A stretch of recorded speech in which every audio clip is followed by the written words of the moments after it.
তারা এতদিন ধান খেতে ছিল, পাট খেতে ছিল, তারা এখন আসছে চাঁদাবাজি করতেছে, টেন্ডারবাজি করতেছে, বলা যাবে না।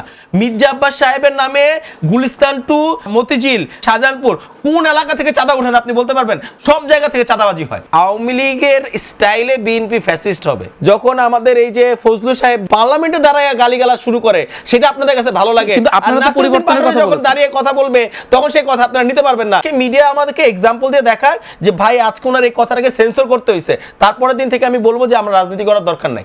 আগে প্রেক্ষাপট আর পরের প্রেক্ষাপট, নাসিরউদ্দিন পাটোয়ারি যখন ইউনূস সরকারকে নিয়েও কথা বলেছে সেই প্রেক্ষাপট ভালো ছিল। এখন যেহেতু সরকার ক্ষমতায়, বিএনপিকে ভালো ছিল সেটা বলিনি আমি।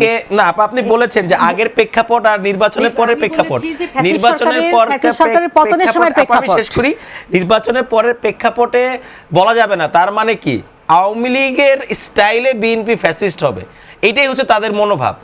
এর থেকে বড় এক্সাম্পল দিয়ে আমি শুরু করতে চাই। দেখেন আওয়ামী লীগের পিএসকে বিএনপির পিএস নিয়োগ দেওয়া হয়, আপনারা নিউজ পেয়েছেন। আওয়ামী লীগের নেতাকে গ্রেফতারের জন্য আপনার রাস্তায় মিছিল করা হয় বিএনপির লোকজন। তো আওয়ামী লীগকে তারা প্রোটেকশন দিয়ে এখন তারা নিজের আওয়ামী লীগ হতে যাচ্ছে, নাম্বার ওয়ান। নাম্বার টু হচ্ছে দেখেন হাদি ভাইকে নিয়ে উনি যে কথাগুলো বলেছে, আমার কাছে মনে হয় যে হাদি ভাই আজকে বাংলাদেশের তরুণদের মধ্যে একটা রোল মডেল। সে আজকে বেঁচে নাই, তার বিচারের দাবিতে বিএনপি কোনোদিন কথা বলে নাই, কিন্তু যে মানুষগুলো কথা বলেছে, তরুণ সমাজের সামনে কথা বলেছে, তার কথাগুলো কি ছিল অন দা পয়েন্ট আপনাকে চিন্তা করতে হবে। কিন্তু বিপ্লবের ভাষা বলতে কি এরকম কিনা, বিশ্বের অনেক দেশে তো বিপ্লব হচ্ছে, সেখানে কি ধরনের ভাষা ব্যবহার হচ্ছে? গালিগালাজ শব্দ যখন বলা হচ্ছে, আপনারা মিডিয়াতে আজ পর্যন্ত নাসিরউদ্দিন পাটোয়ারি এবং হাদি ভাইয়ের কোনো কথাকে মিউট করে দিতে হয়েছে কিনা আমাকে বলেন। এইটা আজকে মিডিয়া যদি বলতে পারে তাদের স্পিচ থেকে কোনো শব্দ বলার কারণে মিউট করে দেওয়া হচ্ছে, তাহলে আমি ভাববো সেটা সেন্সর করা হয়েছে। একটি মন্তব্য, একটি শব্দচয়ন, একটা শব্দচয়ন নিয়ে কথা হচ্ছিল, কিন্তু ওই শব্দচয়ন আজকে মানুষের মাঝখানে সেটাকে একটা বাহ্যিক ভাষা হিসেবে ব্যবহার করা হয়েছে। কিন্তু নাসিরউদ্দিন পাটোয়ারির কোন স্পিচকে মিউট করতে হয়েছে কিনা, সেন্সর করতে হয়েছে কিনা, সেটা আজকে বলতে হবে। যদি সেন্সর করতে না হয় তাহলে গালিগালাজ কিভাবে করে হলো? গালিগালাজ মানে হচ্ছে আজকে মিডিয়াতে যখন গালিগালাজ ব্যবহার করা হয়, মুভিতে গালিগালাজ ব্যবহার করা হয়, সেটাকে সেন্সর করতে হয়। কিন্তু রাজনৈতিক যে শিষ্টাচার, অভিযোগ যেটা হচ্ছে রাজনৈতিক শিষ্টাচার, তুই বলা, আসতেছি ভাই, রাজনৈতিক শিষ্টাচারের কথা যখন আপনারা বলেন, তখন যখন আমাদের এই যে ফজলুল সাহেব যিনি, উনি যখন পার্লামেন্টে দাঁড়ায় গালিগালাজ শুরু করে, সেটা আপনাদের কাছে ভালো লাগে, কিন্তু আপনারা তো পরিবর্তনের কথা যখন দাঁড়িয়ে কথা বলবে তখন সেই কথা আপনারা নিতে পারবেন না। কারণটা কি? আমরা পরিবর্তনের কথা বলছি, কারণ উনাদের জায়গা থেকে যখন ওনারা আমাদেরকে কথা নিতে পারতেছে না, কাজ কিভাবে নিবে? এবং কাজের জায়গা থেকে দেখেন যে আমরা একটা এক্সাম্পল বলতে পারি, পরিবর্তনের কথা বললেন না, আমাদের গাজী সালাউদ্দিন তানভীর, উনি যখন বগুড়ায় তারেক জিয়াকে নিয়ে একটা কটূক্তিমূলক কথা বলেছে, আমার দল উইদিন 2 to 4 আওয়ার্সের মধ্যে তাকে বহিষ্কার করে তাকে আবার কারণ দর্শানোর নোটিশ দিয়েছে। বিএনপি আজ পর্যন্ত কোন রাজনৈতিক দল কোন দলকে নিয়ে তিরস্কার করার কারণে দিয়েছে কিনা সেই এক্সাম্পল বাংলাদেশের মাটিতে কোনোটা নাই। সেই পরিবর্তনের কথা বাংলাদেশে এনসিপি করে দেখেছে, তরুণরাই করে দেখেছে। বিএনপি এবং আওয়ামী লীগ মতো যারা যার চিন্তা ভাবনা করে তারা আজ পর্যন্ত দেখাতে পারবে না। কিন্তু অভিযোগ তো একদম শীর্ষস্থানীয় নেতাকে নিয়ে, মানে তার কথাগুলোকে নিয়ে। আমি সেটাই বললাম, আজকে মিডিয়া আমাদেরকে এক্সাম্পল দিয়ে দেখায় যে ভাই আজকে ওনার এই কথাটাকে সেন্সর করতে হয়েছে, তারপরের দিন থেকে আমি বলবো যে আমরা রাজনীতি করার দরকার নাই, কারণ রাজনীতি করার দরকার নাই, তরুণদের রাজনীতি করার দরকার নাই। সেন্সর করতে যদি না হয় তাহলে সেই কথাটা রাইট হইতে বলেছে। হয়তো যারা বিএনপিকে এত ভালোবাসে, যারা বিএনপি মনে হয়ে গেছে, যাদের কাছে মনে হচ্ছে পরিবর্তনের প্রেক্ষাপটে যে জিনিসটা হবে, ক্ষতিগ্রস্ত বিএনপি হবে না, আপনার আমার এনসিপির তরুণরা হবে না, ক্ষতিগ্রস্ত হবে বিএনপিরা। কারণ বিএনপি যারা মনোভাবী, তারা এতদিন ধান খেতে ছিল, পাট খেতে ছিল, তারা এখন আসছে চাঁদাবাজি করতেছে, টেন্ডারবাজি করতেছে, বলা যাবে না।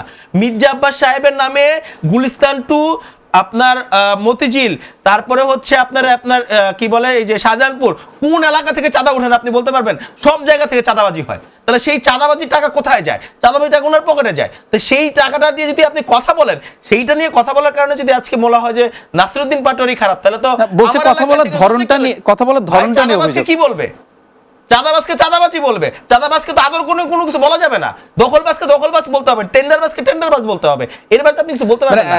এবং আরেকটা এই ধরনের রাজনৈতিক যে চর্চা চলছে, এইটাই আপনারা প্রত্যাশা করেন? চাঁদাবাজের সিনোনিম আপনারা আমাকে বলে দেন। ও তাহলে সুন্দর করে বলি যে টাকা উঠায় নেয়, এই কথা বলবো? চাঁদাবাজ শব্দ নিয়ে বোধহয় কেউ আপত্তি করেছে বলে। চাঁদাবাজি তো বলতেছে যে যে এখানে চাঁদাবাজ থেকে চাঁদাবাজি বলতেছে, যে এটা একটু আপনার কাছে জানবো যে আপনাদের জায়গা থেকে আরেকটা বড় পয়েন্ট ছিল হচ্ছে জামাত এবং এনসিপির আদর্শ। সবচেয়ে বড় জিনিসটা হচ্ছে এনসিপির যে আদর্শ, এনসিপি নিজস্ব সক্রিয়তা নিয়ে পার্লামেন্টে দাঁড়িয়েও কথা বলেছে।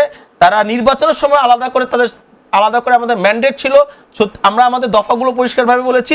এখন পর্যন্ত যে ফাইটটা জুলাই পদযাত্রা হচ্ছে, যেই জুলাই পদযাত্রায় আজকে কথা বলার কারণে আপনারা মামলা দিচ্ছেন, কিন্তু আমাদের জায়গা থেকে মামলা নেওয়া হচ্ছে না, সেইখানে দাঁড়িয়ে আপনারা বলতেছেন আমরা জামাতের আদর্শের মনোভাব। কখনোই না।